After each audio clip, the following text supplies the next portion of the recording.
Well, welcome everybody to join us today at the July GemPharmatech webinar. My name is Zhiying Li. I'm the Director of Life Science and Technology at GemPharmatech US. Today is my great pleasure to have my colleague Santi Chen to share her insights on immuno-oncology and oncology in general. Before we start today's session, I'll give a brief intro of Santi. Santi is a research scientist and business development professional with over 10 years of experience in autoimmune diseases, immunology, and oncology. Santi received her training in human B-cell development at the Govan Institute of Medical Research, Australia, in immunology, followed by a postdoctoral fellowship at the Children's Cancer Institute, Australia, focusing on pediatric leukemia and therapies. Her projects included efficacy evaluation and mechanistic investigation of a variety of testing agents. Her research projects resulted in multiple publications in journals such as Blood and the Journal of Immunology. He has also received rewards national rewards and international awards. Santi joined GemPharmatech not long ago. She is our Associate Director in Immunology and Oncology. So today, welcome Santi to share her insights with us. The topic for today's discussion is challenges and strategies of preclinical evaluation of NK cell-related immuno-oncology therapies. So without further ado, Santi, take the floor away. Thank you, Zhiying, for that very kind introduction. I will stop my video just to save the bandwidth. Okay, so let me get myself situated here. Again, thank you, Zhiying, for that very kind and generous introduction. And thank you, everybody, for attending this webinar. I'm very excited to share some insight about preclinical agent evaluation of NK cell-related immuno-oncology therapies. And the intent of this webinar is to make it as a discussion and a food for thought on what is the best models or design for preclinical agent evaluation.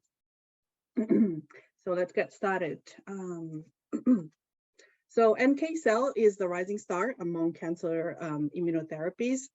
This schematic here shows you the growth that is expected from this NK market.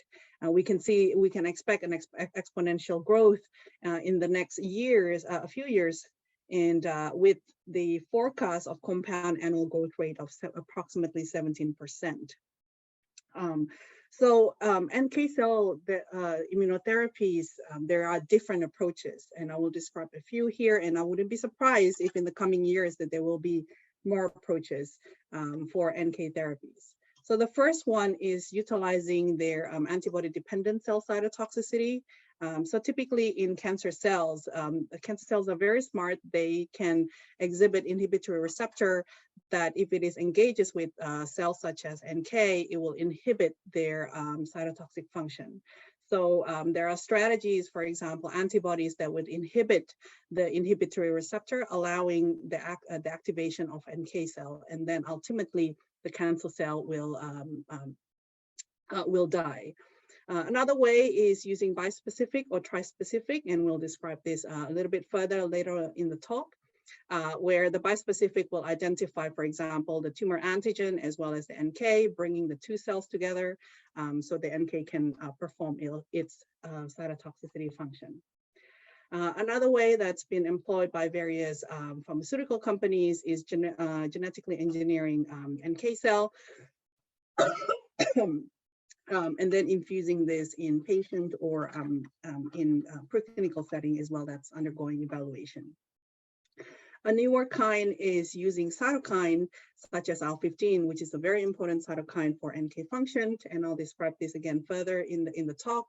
One of the one that's excited about is about superagonist IL-15, and I'm very excited to see the development of superagonist IL-15 in the coming years. So to understand about NK cell, let's take a step back and look at the key features of NK cell.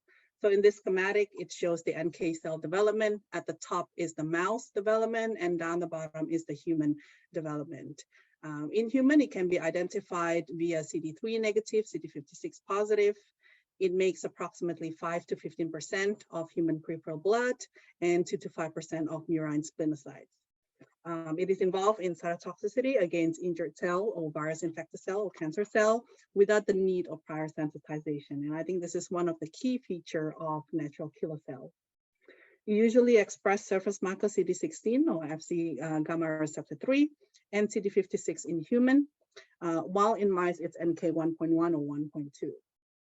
It doesn't express T cell receptor or B cell receptor, and it carries its function in both the innate and the adaptive immune regulation. So as I mentioned earlier, NK cells are key effectors of anti-tumor response using a variety of methods, whether it be direct cytotoxicity, ADCC. It also recruits other members of the immune cell, for example, T cell, DC, which eventually leads to the activation of the adaptive immunity via different cytokines such as TNF-alpha, IL-8, and so on. It also releases the exosome.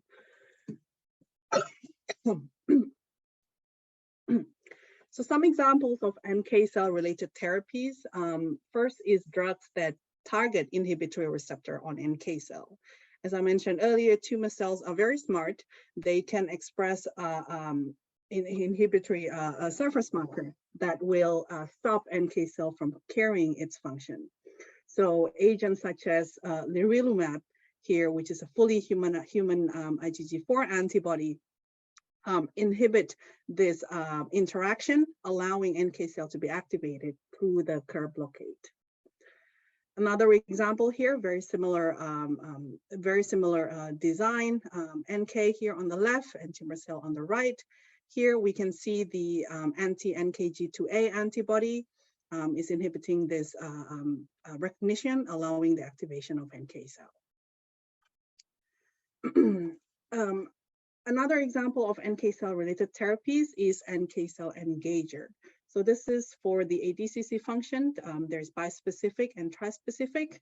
I want to highlight with trispecific, typically there's IL-15 that is also engineered together within this tri-antibody, which supports the NK cell survival and expansion, as well as the ADCC function. This is another example here from Sanofi, that's currently in phase 1/2 clinical trial. If your agent requires CD16 receptors, I highly recommend you to look at our previous webinar. We have a humanized Fc gamma receptor mouse that would be excellent for the agent evaluation that requires CD16 recognition. And if you scan on this QR code here on the bottom right-hand corner, it'll bring you to the webinar link. Another example is using direct NK infusion, whether it be in autologous fashion, allogeneic fashion, or engineered NK cell fashion. So at GemPharmatech, our goal is to create mouse model that will support the evaluation of various NK cell related therapies, and also to understand about the NK development. So we do this by two ways. One is genetically engineered mouse model, or what we call it as GEMS, and the other one is NCG-hIL15. I will briefly touch upon the first point here, the genetically engineered mouse models. We have over 20 humanized mouse model that can be used to study NK research. So here on the schematic, NK cell, we can see very complicated a variety of receptors, cytokine, and so on. So we have multiple humanized mice, as you can see, it's listed in here, on variety of mouse background. So I invite you, if you're interested in any of this, please feel free to scan this QR code, have a look at our website, and also contact us for more information. So for the purpose of this talk, I will delve deeper in the NCG human IL-15. So one of the challenge in preclinical evaluation of NK cell therapy is the limited persistent in vivo. As I mentioned before, IL-15 is critical for the development and persistence of NK cell. Meanwhile, mouse NK poorly supports human NK because of its low affinity to the human IL-15 receptor. So there are strategies that's been employed to overcome this limited persistence. One is using exogenous cytokines, so multiple cytokine injection. Alternatively is engineering NK cell so that it can produce endogenous cytokine to support itself, or making pushing the NK to be more mature.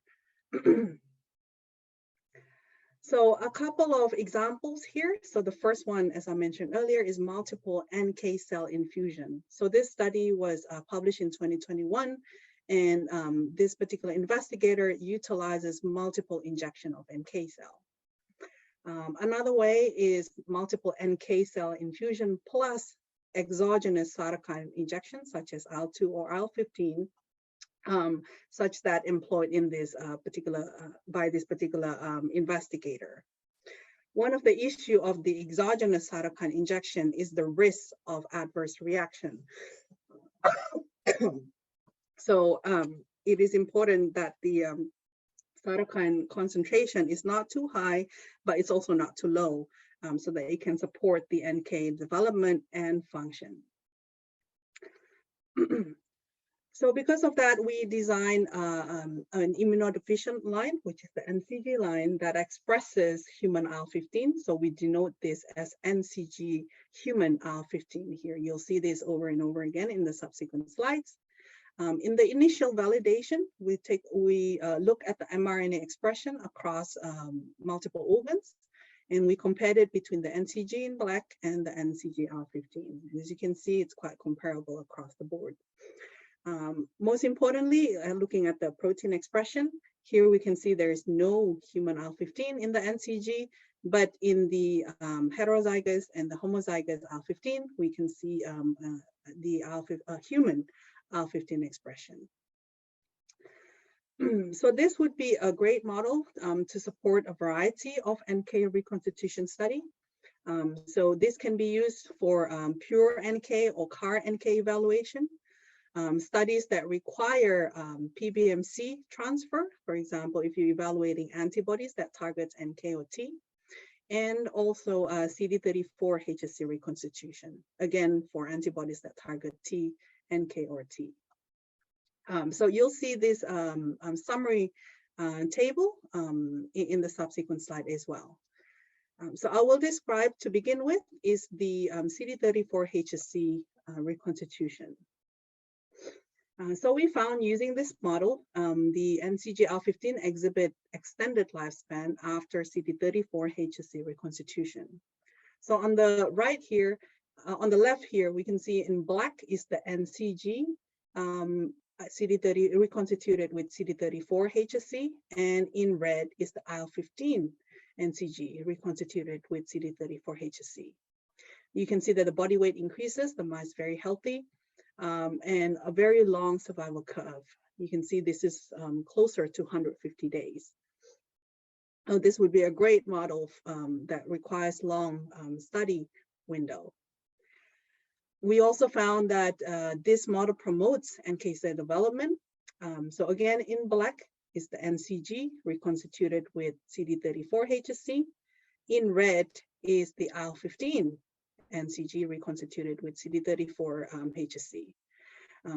Very clearly, you can see that there's faster engraftment in the IL-15 model and also higher engraftment. Looking at the T cell, we can see very comparable percentages here, also similarly with the CD4 and the CD8 cytotoxic cell. For the B cell, we can see a decrease, and this is expected behavior. This is not the model for B cell reconstitution. However, we are developing more and more NCG line that can support the B cell. Most importantly, for the purposes of this webinar, we're talking about the NK, is looking at the CD56, which is the NK marker. And you can see here in the NCG, it does not support NK, but in the IL-15 mouse, we can see an increase, so approximately 20% NK cell. So one of the important thing is, while this shows great number, but we want to make sure that this NK cell are functional. So we took it one step further and we look at the inhibitory and activating markers. So the KIR3DL and the NKG2D. So at the top here, this is the NCG parental reconstituted with CD34-HSC. And down the bottom is the IL-15 reconstituted with CD34-HSC. You can see very nice NK numbers here in comparison to less than 1% in the NCG. And you can see that there's the functional markers still present. We took this an extra step further by taking the NK cell that was reconstituted in this mouse model, take it out of the splenocytes, purify it, and then we did in vitro ADCC assay. In this case, we combine it with the K562 cancer cell line in 2:1, 5:1, and 10:1. And you can still see cytotoxicity. And we also take it with Raji cancer cell line and tested it in the presence of rituximab. And again, you can still see the cytotoxicity. Looking at it in vivo, it was tested with Raji in this case, and it was tested with rituximab and Blincyto. And you can see a very nice tumor growth inhibition. So the NCG-hIL15 reconstituted with CD34-HSC are ideal models for anti-tumor efficacy evaluation of antibodies that target, that modulate the NK function.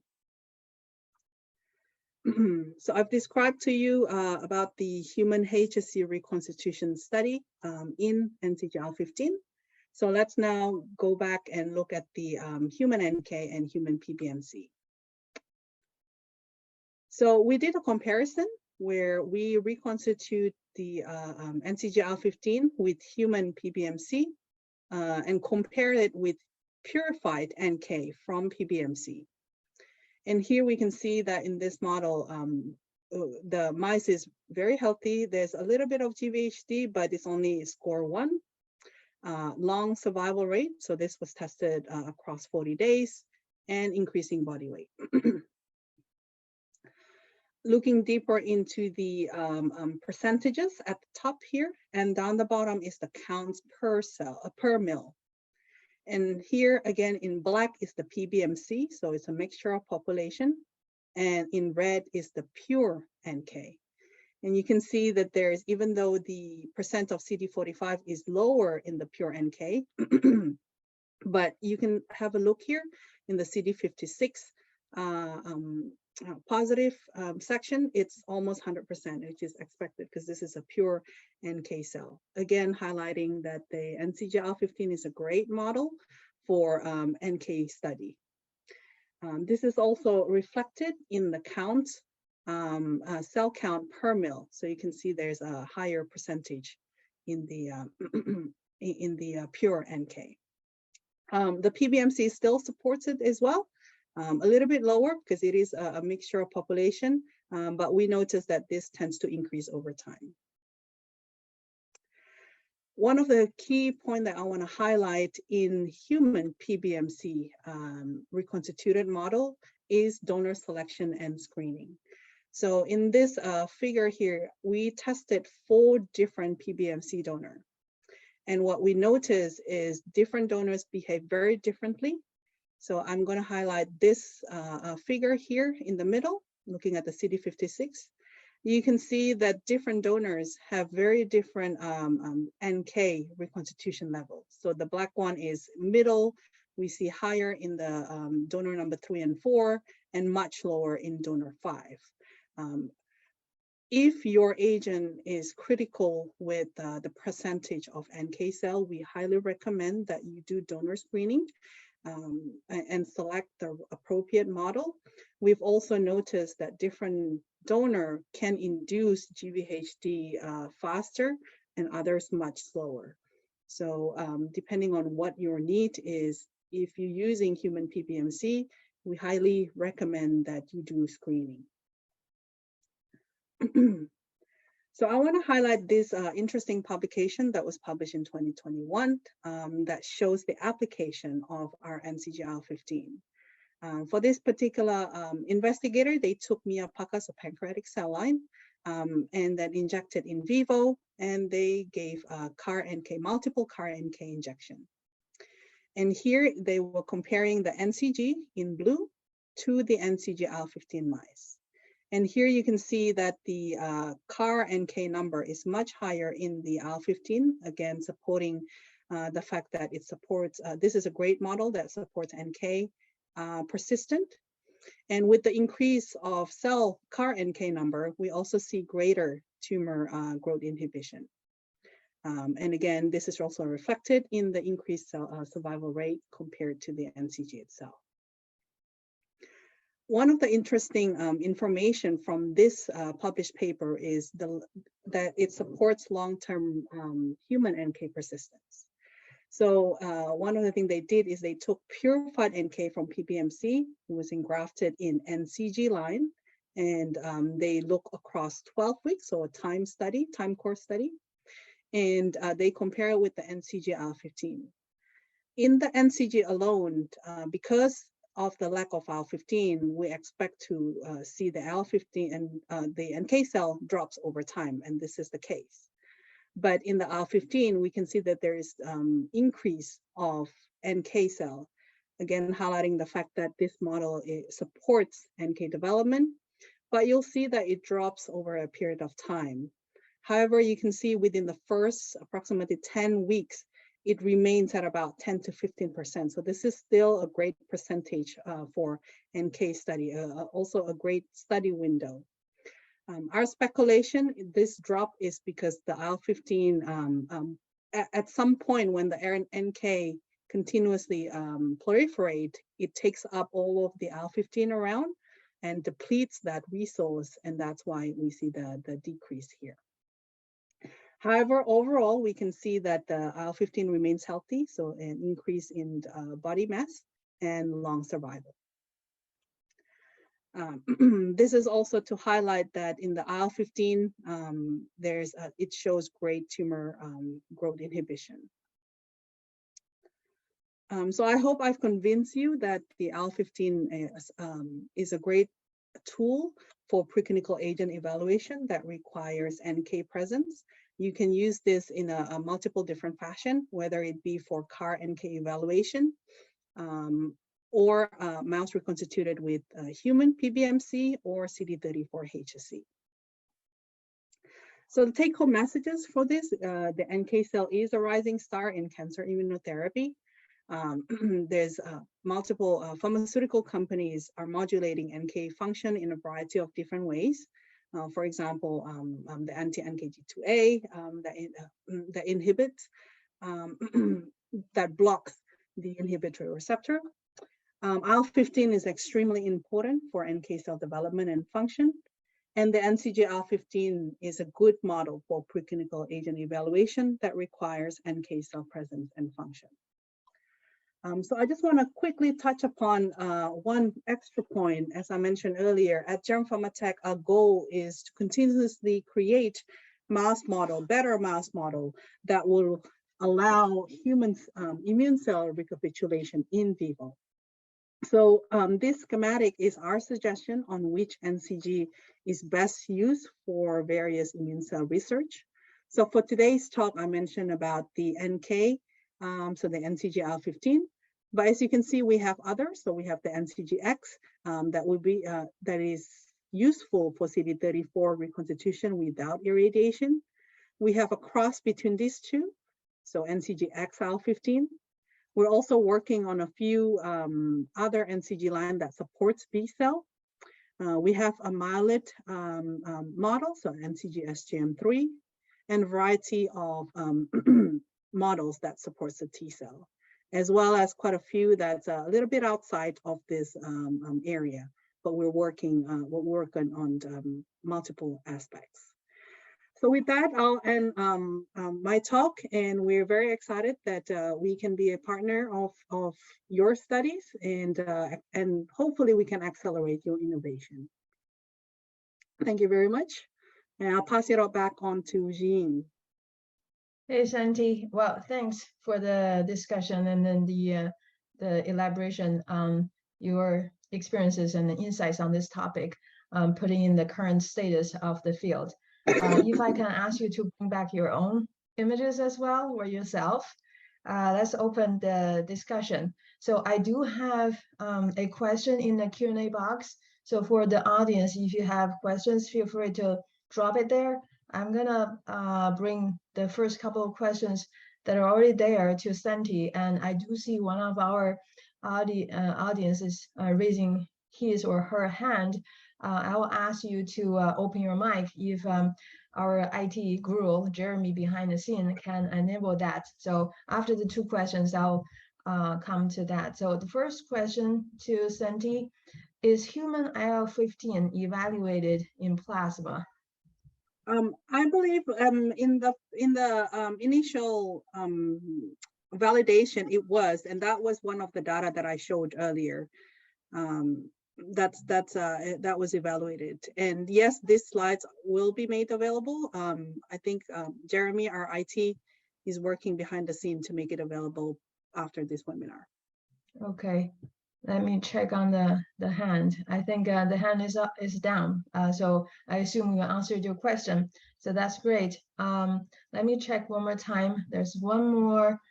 Yeah, we answered that question on the slides. So I'm seeing another one came in asking about, it says, you showed the L2 and the L15 in one of your slides that both can support NK cell. Can you discuss a little bit more on how the L2 and the L15 work in this area supporting NK, and how is their function in terms of supporting CAR NK, if there's any information you can share? Yeah, IL-15 has been gaining a lot of interest, and yes, it's IL-15 is not the only one. IL-2 can also support NK cell, and we are working on NCG-hIL15 that is in the works. We're doing a lot of validation. IL-2 has been employed by various studies as an exogenous cytokine, as I've showed you in some of the slides. It definitely is an interplay. I think the key here is trying to find that balance between the IL-2 concentration and IL-15 concentration, so that it's not too high that it causes a lot of adverse events, but it's not too low that it won't show any effect. So we're definitely working on that, and hopefully we'll have it in the coming months. Okay. I think I'm going to ask the follow-up question on behalf of the audience. Do you know how many months that is, or how soon that can be, come to the to the customer-facing perspective? Yeah, we have some preliminary data right now. I emphasize on the preliminary here. I think one of the issues that we have with our IL-2 model is it's an overexpression system. So it appears to be too overexpressed, that it's causing a lot of adverse events. So we're employing a different strategy where instead of overexpression system, it's a knock-in system. We're hoping that would alleviate that problem. I see, great. So add on to that discussion on the L2, I want to share with the audience, although Santi didn't share the strain strategy of the NCG human IL-15, that model is a knock-in into the mouse locus. So I believe to some extent that strategy helped and ensured the expression level is physiologically relevant in the studies that we have been discussing. I saw a hand just now, but it went away. Oh, I see the question here. How many human NK cells in blood or IL-15 levels are physiologically relevant? Yeah, in terms of in the blood, we know that in normal human, it ranges between 5 to 15%. In terms of IL-15, it can range, particularly if you're healthy or if you're a cancer patient. We know if you're a cancer patient with some cancers, it can go 50 above picogram per mil. So our model is, it's also around about that range, so it's physiological relevance. But I know that there are certain cancer where IL-15 is completely depleted, and that can be used as a biomarker. So I think the application of it is will be different depending on the type of tumors. Great. Another question I'm seeing is talking about GVHD. Can you elaborate a little bit more on the CAR-NK therapy and how, in that context, the GVHD, whether that's a concern or not a concern? For the GVHD, definitely if you're working with human PBMC, that is always a concern. That's why I highlight the donor screening is very critical. We don't see it so much with NK, but you know, even though you use a kit and purify the NK, you can never get 100% purity. And depending on how long the study goes for, that risk will not be 0%. So it's always something good to keep in mind. Great, thanks. One more question. Have you ever thought of working with cord blood NK cells? Yeah, for the CD34 HSC reconstitution, that's cord blood donor. If it's to purify the NK out of those, I think it's doable. I think the challenge there is getting enough cell numbers, because the cord blood typically is already very low volume, very limited volume, which is not like PBMC. Plus you need to purify the NK out of that. So the challenge there is potentially purifying the NK from the cord blood and then expanding it in vitro using a variety of methods before re-infusing it in vivo. Got you. I think this is the last one I'm seeing in the chat, in the Q&A box, which is talking about there are CAR-NK therapies that target CD22, CD19, BCMA, and so on. Do you have corresponding models? Yeah, that's going into the B cell section, BCMA, the CD19. We're working on a model that can support the B cell. So that's not an easy one. I think with B cell, there is so much interplay of receptors, cytokine stages, that it may take a little bit longer, but I know that our team is working very heavily trying to improve the B cell. So stay tuned. Hopefully in the coming months, we can do another webinar specifically on B cells. Great. So I don't see any more questions in the Q&A box. If that's the case, I'm gonna say thank you, Santi, for the discussion presentation, and thank you everybody for joining us today, as well as your questions. Always good to chat with you and hear your feedbacks and opinions. So with that, I'm gonna say thank you, and we'll see you next month in August.